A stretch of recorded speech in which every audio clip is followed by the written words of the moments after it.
Alors, il y a plusieurs types de marchés. Ça, c'est le CCAP qui prévoit. On peut avoir des marchés à prix ferme. Le CCAP du marché, donc, peut prévoir que le prix soit ferme.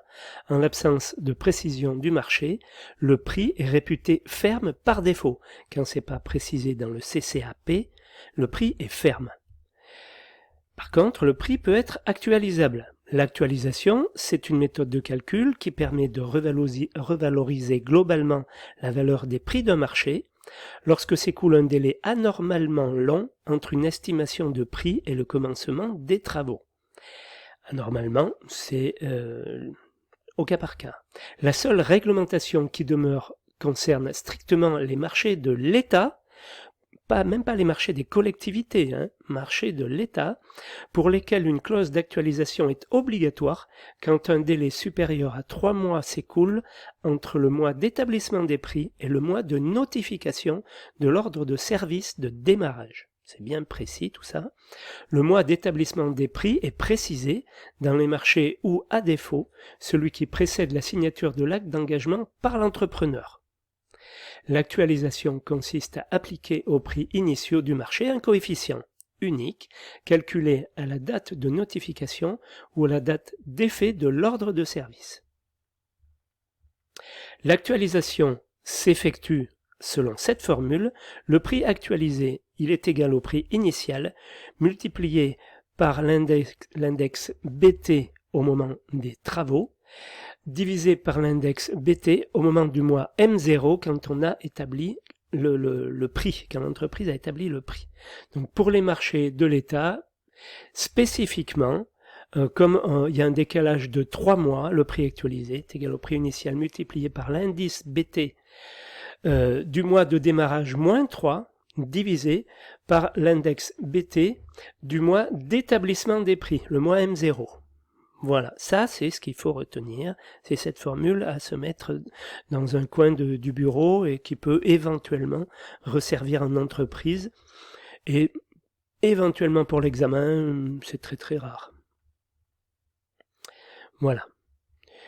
Il y a ensuite les prix révisables. La révision consiste à appliquer au montant des travaux réalisés chaque mois un coefficient de révision propre à ce mois est calculé en fonction de l'évolution des conditions économiques entre le mois considéré et le mois d'établissement des prix.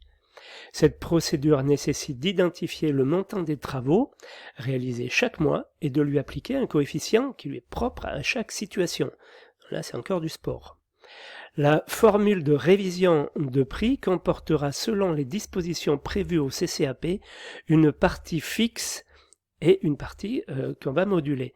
La partie fixe est de 15% en principe, et le calcul sera conduit de la manière suivante. Le prix révisé est égal au prix initial que multiplie 0,15 plus 0,85 que multiplie l'index BT en vigueur, enfin pour le mois actuel, divisé par l'index BT du mois auquel l'entreprise a donné son prix quand elle a répondu à l'offre. Voilà. Pour les marchés de l'État, la partie fixe est de 12,5%, donc ça modifie. On a 0,125 et puis 0,875 au lieu de 0,85 et c'est la même chose. Voilà. M, c'est le mois d'exécution des travaux. M0, le mois d'établissement des prix. La parution des index ou des indices de formule paramétrique nécessite un délai de l'ordre de 4 à 5 mois après le mois considéré.